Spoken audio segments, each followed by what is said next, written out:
வணக்கம்.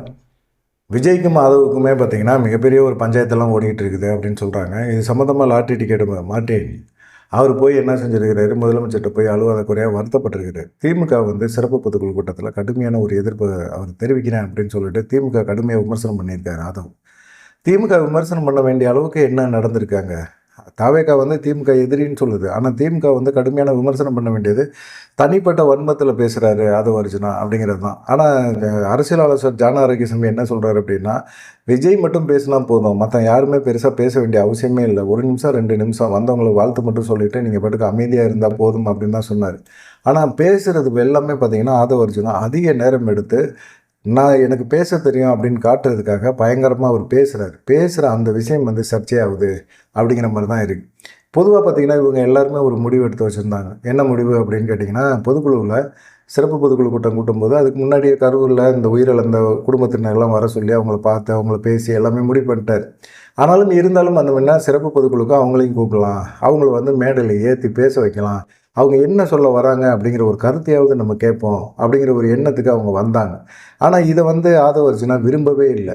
அதை ஏன் கூப்பிட்டுக்கிட்டு, நம்ம தான் கூப்பிட்டு பேச்சுவார்த்தை நடத்தி அவங்களுக்கு தேவையானதெல்லாம் கொடுத்துட்டோமே, அதுக்கப்புறமா ஏன் திரும்ப அவங்கள கூப்பிட்டுக்கிட்டு அப்படிங்கிற மாதிரி ஒரு விஷயத்தையும் பேசியிருக்கிறாரு.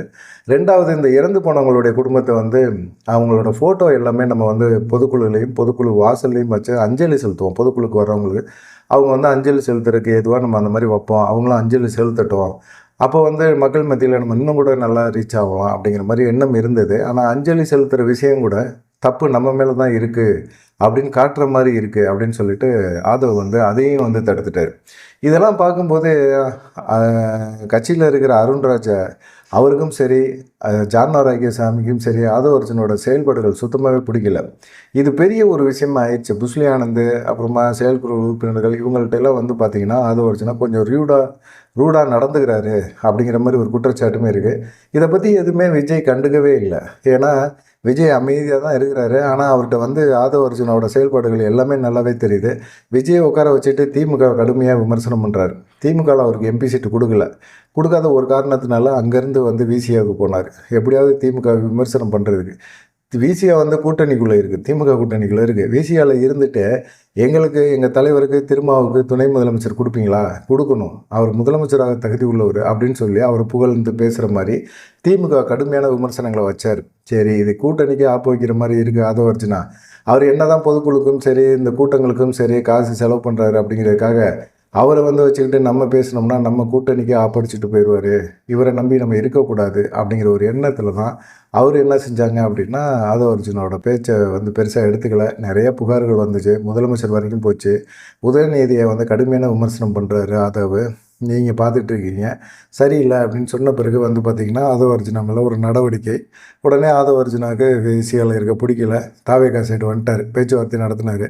தாவேகாவை பொறுத்த வரைக்கும் இப்போ மக்கள் மத்தியில் செல்வாக்கான கட்சி தான், செலவு பண்ணுறதுக்கு துட்டுக்கு காசு வேணும்ல.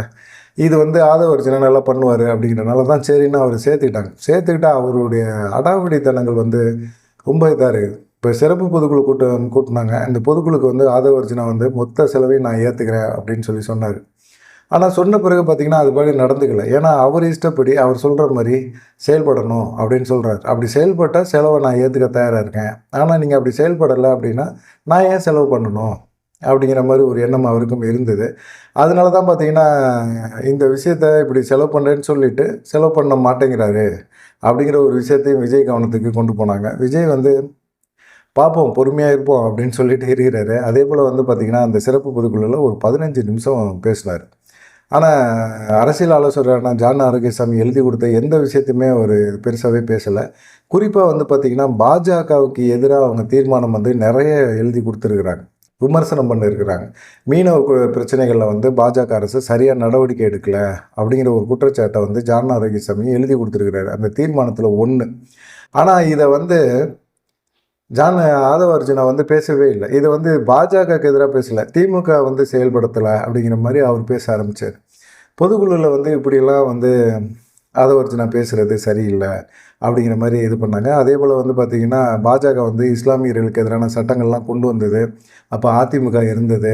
அதிமுக அந்த சட்டங்களை ஆதரித்தது. அது வந்து சிறுபான்மையினருக்கு எதிரான ஒரு குற்றச்சாட்டு அப்படிங்கிற மாதிரிலாம் வந்து ஜானா ரஹீசம் எழுதி கொடுத்துருந்தாரு. ஆனால் எழுதி கொடுத்தாலும் இவர் பாஜகவை மட்டுமே விமர்சனம் பண்ணார்.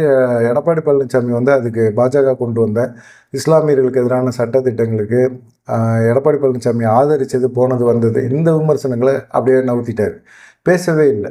இது என்னடா இது அப்படிங்கிற மாதிரி இருந்தது. அது இல்லாமல் பார்த்தீங்கன்னா பொதுக்குழுவில் பேசும்போது விஜய் கூட கருப்பு சிவப்பு சைக்கிளில் போய் தான் வந்து ஓட்டே போட்டார், திமுகவை ஆதரித்தார் அப்படிங்கிற மாதிரிலாம் ஒரு இதை பேசினார். இவர் பேசின இந்த விஷயங்கள்லாம் வந்து விஜய் ரசிக்கவே இல்லை. அது அன்னைக்கு நடந்தது. இன்றைக்கி ஏன் இந்த மாதிரி பேச்செல்லாம் பேசிகிட்டு இருக்கிறாரு விஜய், ஆதவர்ஜுனா அப்படிங்கிற மாதிரிலாம் அவருக்கு ரொம்ப இதாக இருந்தது. அதே போல் வந்து ஆதவ் பேசினதில் கலைஞர் கைது செய்யும்போது ஸ்டாலின் ஓடி ஒளிஞ்சிட்டாரு அப்படின்னு சொன்னோன்னா திமுக கடுமையான விமர்சனங்களை சமூக வலைதளங்களை வைக்க ஆரம்பித்தாங்க. ஸ்டாலின் எங்கே இருந்தார், என்ன பண்ணார் அப்படிங்கிறது எல்லாத்துக்கும் தெரியும். அவங்க அப்பாவை கைது பண்ணும்போது எப்படி ஒரு மகன் போய் ஓடி ஒளிவான், என்ன ஒரு லாஜிக் இல்லாமல் பேசிகிட்டு இருக்கீங்க அப்படிங்கிற மாதிரி ஆதவுக்கு வந்து இது பண்ணாங்க.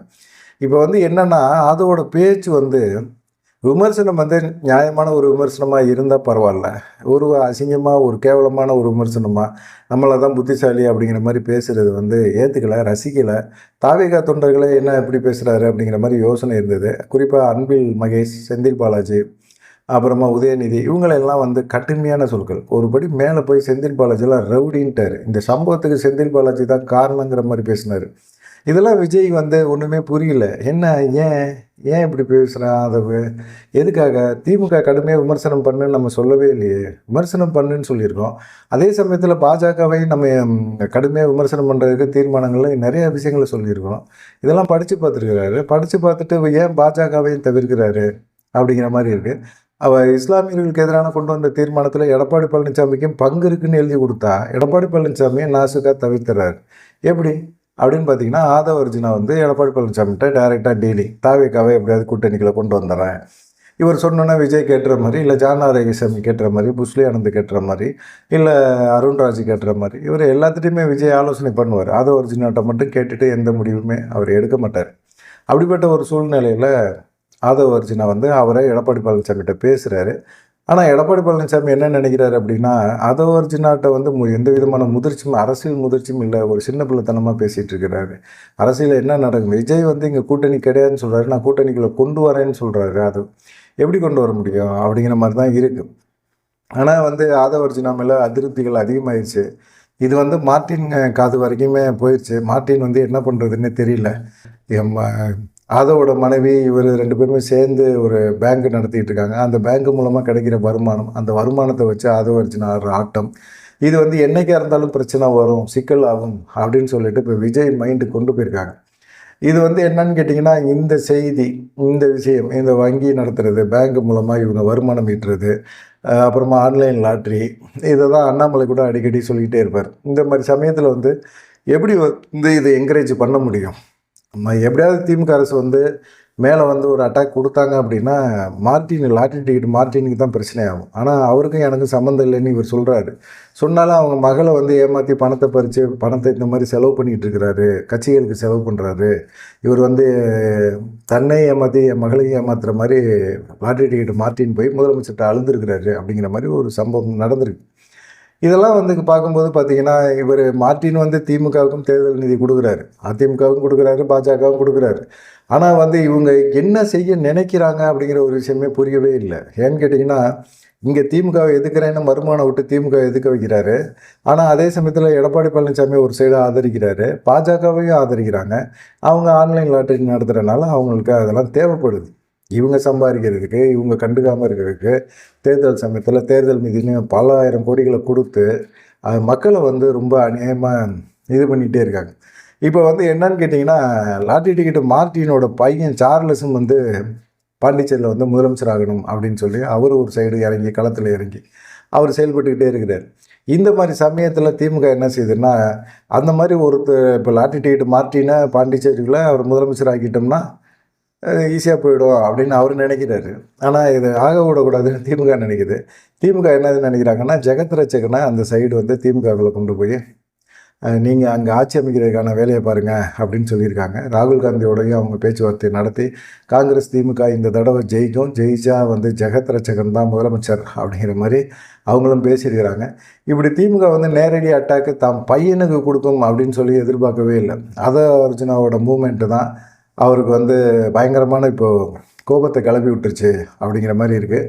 விஜய் தரப்புலையுமே தாவேகா தரப்புலையுமே ஒரு விஷயத்த சொல்கிறாங்க. என்ன சொல்கிறாங்க அப்படின்னா, அர்ஜுனாவுக்கு வந்து திமுக மேலே எதிர்ப்பு இருக்குது. குறிப்பாக உதயநிதி ஸ்டாலின் அவங்க மேலேயும் அவருடைய முதலமைச்சர் ஸ்டாலின் மேலேயுமே பயங்கர கோவத்தில் இருக்கார். எம்பி சீட்டு கேட்டார், கொடுக்கல. எம்பி சீட்டு கிடைக்குங்கிற ஒரு நம்பிக்கையில் இருந்தார்.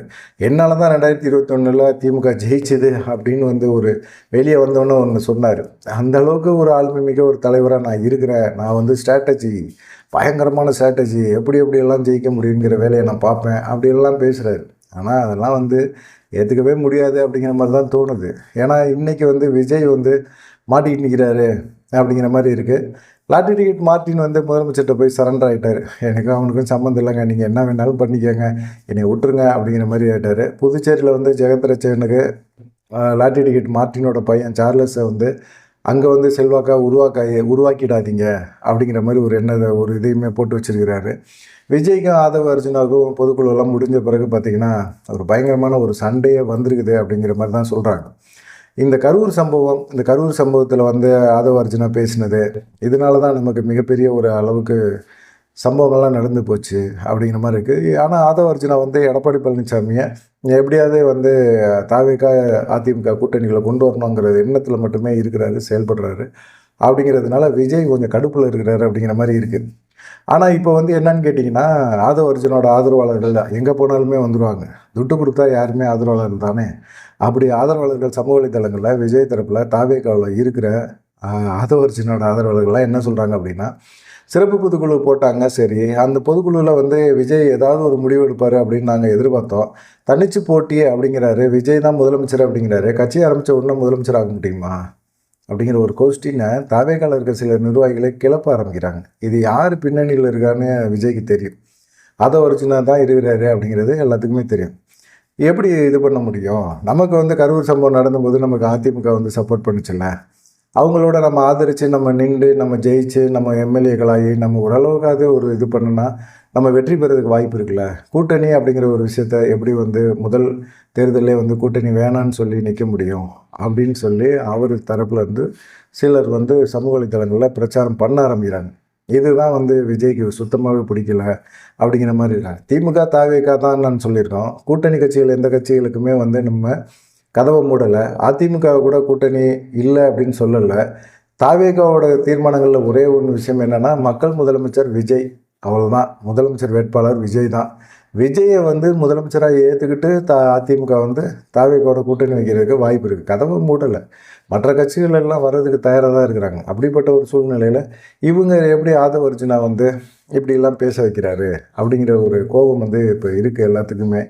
அர்ஜுனா மேலே விரைவில் நீங்கள் நடவடிக்கை எடுங்க, தேர்தல் சமயத்தில் செலவு பண்ணுறாரு அப்படிங்கிற மாதிரி ஒரு எண்ணத்தில் நீங்கள் அப்படியே விட்டீங்க அப்படின்னா அவர்னால் நம்ம கட்சி ரொம்ப நாஸ்தி ஆகிடும் அப்படிங்கிற மாதிரி சொல்லிட்டு இருக்காரு. அர்ஜுனாவை பொறுத்த வரைக்கும் பார்த்திங்கன்னா அதிக நேரம் நம்ம பேசுகிறதுனால நம்ம தான் கட்சிகளை முக்கியத்துவம் வாய்ந்த நபர் அப்படின்னு காட்டுறதுக்கும், நிர்வாகிகள் மாவட்ட செயலர்கள்ட்ட நான் தான், விஜய்க்கு அப்புறம் நான் தான், புஸ்லியானந்தர் ஜான் ஆரோக்கியசாமியோ அருண்ராஜோ கிடையாது அப்படிங்கிறத நிலைநிறுத்துறதுக்கான ஒரு முயற்சி அவர்கிட்ட அதிகமாக இருக்குது அப்படின்னு சொல்கிறாங்க. அதே போல் பார்த்திங்கன்னா கள நிலவரம் என்ன அப்படின்னு தெரியாமல் விஜய் கூட சில சமயங்களில் வந்து முடிவெடுக்கிறாரு அப்படிங்கிற மாதிரி அர்ஜுனா தரப்பு வந்து சில சமயங்களில் வந்து பேசுகிறாங்க. இது தாவேகாவுக்கு எதிரான ஒரு மனநிலைக்கு போகும் அப்படிங்கிற ஒரு கோபமும் அவங்க இருக்குது. இதனால் வந்து பார்த்திங்கன்னா சீட்டு வாங்கி நிற்கலாம் அப்படின்னு நினைக்கிறவங்க கூட கூட்டணி கதவை தான் விஜய் மூட்டார் அப்படின்னு சொல்கிறாங்க. கூட்டணி கதவெல்லாம் விஜய் மூட்டலை. அவர் கூட கூட்டணி வைக்கிறதுக்கு நிறைய பேர் தயாராக தான் இருக்கிறாங்க. தேர்தல் நெருக்கத்தில் கூட்டணி நல்ல வலுவாக விஜயை பொறுத்த வரைக்கும் அமையும் அப்படின்னு சொல்கிறாங்க. அர்ஜுனாவுக்கும் விஜய்க்கும் நடக்கிற சில முக்கியமான விஷயங்கள்ல இதுதான் மிக முக்கியமாக பார்க்கப்படுற ஒரு விஷயம்.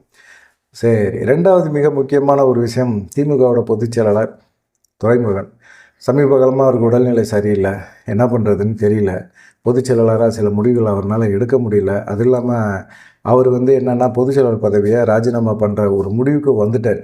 ஆனால் அப்படி ஒரு ராஜினாமா பண்ணுறேன் அப்படின்னு சொன்னால் அவருக்குன்னு ஒரு டீல் கொடுத்தாகணும்ல. அவர் ஒரு டீலை வைக்கிறார். என் பையனுக்கு வந்து மாவட்ட செயலர் பதவி கொடுத்துருங்க அப்படின்னாரு. ஓகே, மாவட்ட செயலர் வேலூர் வடக்கு மாவட்ட செயலர் பதவியை கொடுத்துட்டாங்க. கதிர் ஆனந்துக்கு கொடுத்தாச்சு. சரி, கொடுத்த பிறகு பார்த்திங்கன்னா அவருடைய மருமகள் சங்கீதாவுக்கு வந்து துரைமுருகன் நின்று ஜெயிச்சார் காட்பாடி தொகுதி. அந்த தொகுதியில் போட்டி போடுறதுக்கான வாய்ப்பை கொடுங்க அப்படின்னு சொல்லிட்டாங்க. கட்சியில் சீனியர், கலைஞரோட ரொம்ப நாள் இருந்தவர், பழகினவர், கலைஞருக்கு கூட சுற்றினவர். அப்படிங்கும்போது கண்டிப்பாக வந்து கொடுக்குறேன்னு சொல்லிட்டார். மருமகள் சங்கீதாவுக்கும் வந்து காட்பாடி தொகுதியில் துரைமுருகன் நின்று ஜெயிச்ச தொகுதியில் வந்து சீட்டு கொடுக்குறேன் அப்படின்னு சொல்லிட்டார். அதே போல் வந்து பார்த்திங்கன்னா இப்போ துணை பொதுச்செயலாளர் பதவியாக 2 பேருக்கு கொடுத்துருக்கிறாரு. ஒன்று வந்து முன்னாள் அமைச்சர் பொன்முடி, அப்புறம் வெள்ளக்கோயில் சாமிநாதன். 2 பேருமே வந்து பொதுச்செயலாளர் திமுக அறிவிச்சிருக்கு. இந்த அறிவிப்புனால பார்த்திங்கன்னா இந்த அறிவிப்பு வெளியிட்டதே பார்த்திங்கன்னா முதலமைச்சர் தான். ஏன்னா கட்சியோட பொதுச்செயலாளர் தான் இந்த அறிவிப்பை வெளியிடணும். ஆனால் அவர் விட்டு இல்லை, நேரடியாக கட்சி தலைவர் அப்படிங்கிற முறையில் வந்து முதலமைச்சரே வந்து இந்த அறிவிப்பை வெளியிட்டிருக்கிறார். இதெல்லாம் பார்க்கும்போது வந்து பார்த்திங்கன்னா கண்டிப்பாக வந்து துரைமுருகன் வந்து தன்னுடைய பதவியை விரைவில் வந்து ராஜினாமா பண்ணுவார் அப்படின்னு சொல்கிறாங்க. கிட்டத்தட்ட 87 வயசாகிடுச்சு, வயது முதிச்சு. அவரால் முடியல அப்படிங்கிறனால அந்த பொதுச்செயலர் பதவியை இது பண்ணுறாங்க. அந்த பொதுச்செயலர் பதவியை இது பண்ணாலும் பையனுக்கு மாவட்ட செயலர் பதவி, மருமகளுக்கு காட்பாடி தொகுதி அப்படின்னு சொல்லி ஓரளவுக்கு கட்சியை திமுகவோட கொஞ்சம் அப்படியே இணைச்சி செயல்படுறாரு. சரி, இப்போ துணை பொதுச் செயலாளராக பார்த்தீங்கன்னா கட்சியில் வந்து இப்போ கிட்டத்தட்ட ஒரு 7 பேர் இருக்காங்க. அது 9 பேராக மாற்ற போகிறார். கட்சி விதிகளில் வந்து சில மாற்றங்களை கொண்டு வரதுக்கு முதலமைச்சர் முடிவு எடுத்திருக்கிறார் அப்படிங்கிற மாதிரி சொல்கிறாங்க. அதை தாண்டி பார்த்தீங்கன்னா பொதுச் செயலாளர் வந்து துரைமுருகன் வந்து வெளியேறிட்டார்னா அதே சமூகத்தை சேர்ந்த ஜெகத் ரட்சகன் அவர் வந்து பொதுச் செயலாளராகிறதுக்கு வாய்ப்புகள் அதிகமாக இருக்குது அப்படின்னு சொல்லி ஒரு செய்தி இருக்குது.